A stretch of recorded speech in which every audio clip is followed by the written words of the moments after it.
standing right there in the middle of all of it, and he could have avoided everything that happened from going on.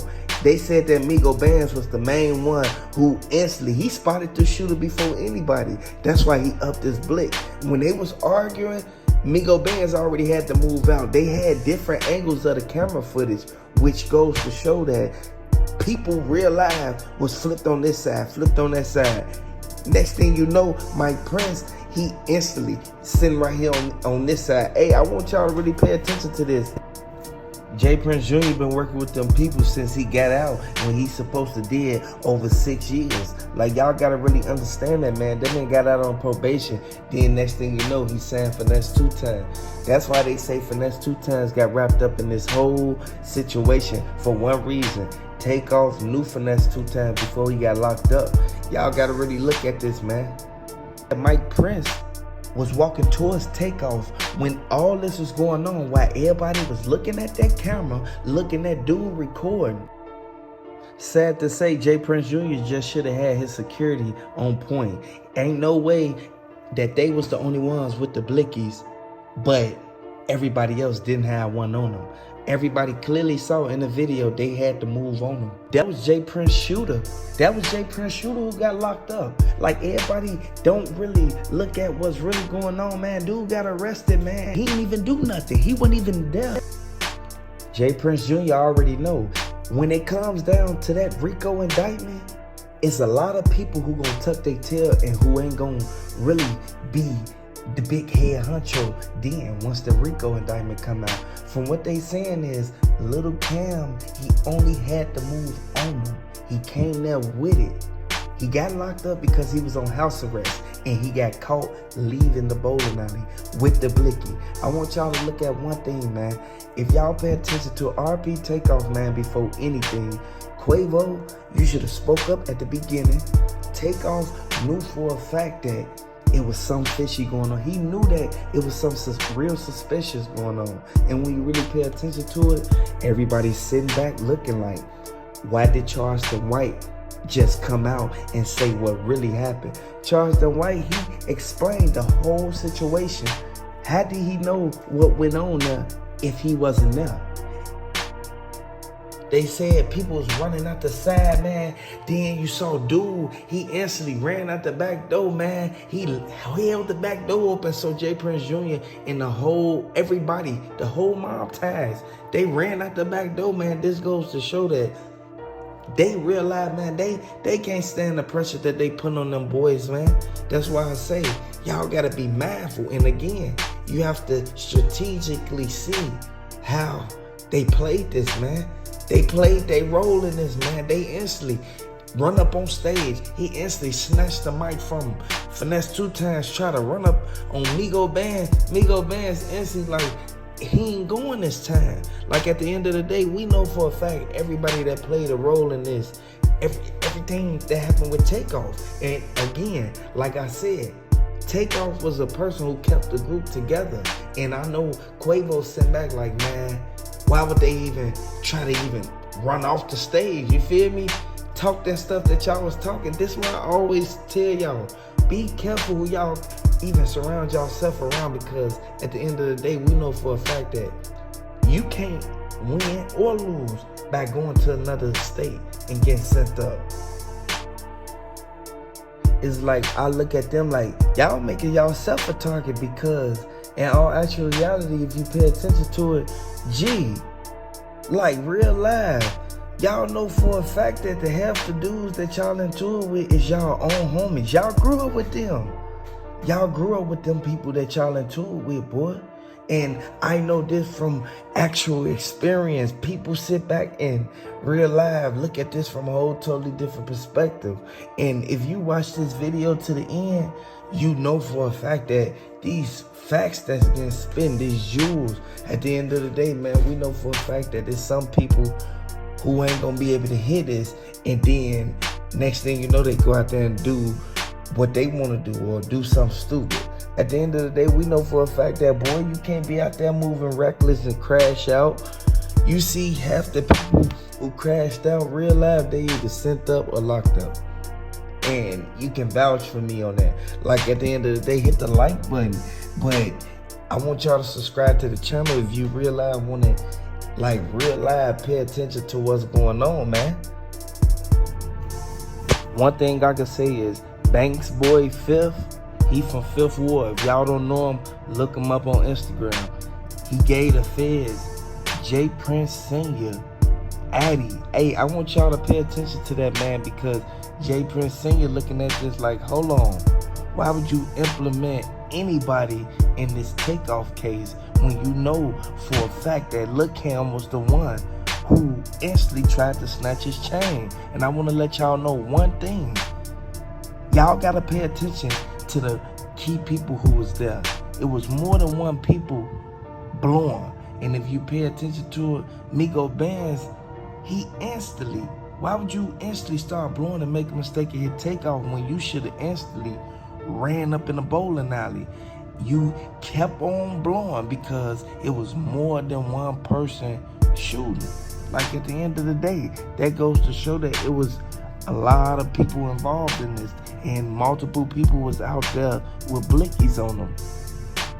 They already said that Quavo, he signed a $2.3 million deal with MobTies on it. It's like a side deal, like how they say Finesse 2 times signed with MobTies and Bread Gang. You see what I'm saying? So I'm trying to figure out like it's something going on that they not saying. This,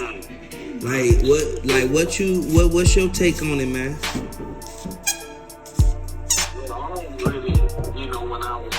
To you guys on the podcast, I don't know if it's you or your man, yeah. But somebody was talking. I never seen the whole video. You know, they say it's out there, and they had taken it down. But I really do think it was a setup with Takeoff. J Prince Jr. Yeah, on Takeoff. That's right. You know, I'm getting a lot of people on their podcast and on the social media saying that it was that Quavo knew something about it. It's supposed to happen, but I really don't think that.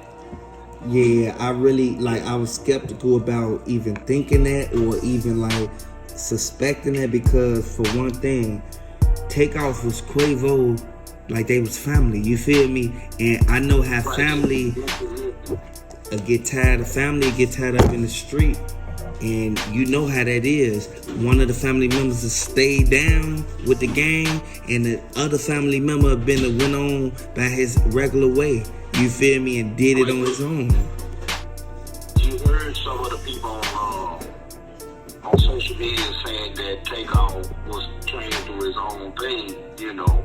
Yeah. And trying to leave his uncle Quavo, you know, behind. Now, what part of Indiana you in? Huh? I said, what part of Indiana you in? This area I used to live in. Oh, you used to live in Indiana? Where you live at right now? Well, I'm in Mississippi. Oh, you right around my neck of the woods, but Indiana, man, you know where Port of Indiana at? You say Port? Yeah, the Port, P-O-R-T, of Indiana. That's what it's called. Oh, the Port of Indiana. I lived in Griffin, close to Gary. Gary, yeah, right there by Hammond. Yeah, right there. I worked in Hammond. I managed a store on 165th. They call it Headsville, though. Oh shit! You from the land? Right. I was all over there, Headsville, 169 and Grand Avenue, and, you know, not too far from Fifth Avenue and Gary. Oh yeah, and right there by Klein Avenue, right up Klein East, Klein. I used to take Klein to go to work. Yeah, I used to take Klein to go to get the fireworks. Yeah, they had a fireworks shop. Yeah, all Klein. Yeah. That's right. Yeah, man. Right. But you guys, are you from Mississippi or have relatives in Mississippi? No, I got relatives in Birmingham, Alabama, and Mississippi. Birmingham, Yeah, I'm familiar with Birmingham. Well, see, I'm in the Cleveland area. I'm in the Delta area. Oh yeah. Yeah, are you familiar with Cleveland? Oh yeah. I be down in Cleveland I be down there mess with Boosie homie. Yeah, one of Boosie homies is my homies. Okay. Yeah, but I was listening to y'all podcast or whatever, and Yeah, you know, it's me, most hated blogger, King AK-47, Mr. Clout of the Dawn. It's like it's a couple of us, you feel me? And all us be going back and forth on the channel. Right. Yeah, you know, King AK-47 from Cleveland, man, that's my cousin. Okay. Yeah, I was just sitting there scrolling on social media, and I ran across that interview with this one guy, but I was like kind of confused because I had never seen the whole video of the incident. You know how they show bits and pieces and stuff like that, so I was real confused because you got young people saying that he was sacrificed and all this old kind of stuff, which I don't believe in that. Yeah, I don't even believe that, like they was in the hood. Like that's something that typically it can happen at any time. Right. Yeah, but I was going to catch up what days are y'all? Every day or once a week, twice a week? I don't even know. Where the wind blow, man, when some new news come out, that's when we post. Okay. Well, I'm gonna try to get. I'm trying to find the whole video because, like I said, people giving bits and pieces. But from what I read this morning, that the FBI is looking for what's his name, J. Prince Jr. Yeah, J. Prince Jr., they said that, man, that's sad. I don't think they looking for him, though, because he ain't do nothing. Well, what I read this morning, that Quavo had 3 different calibers that entered his body, but they only named 2, well, in the back of the head, off of one firearm, and in the abdomen area with a firearm.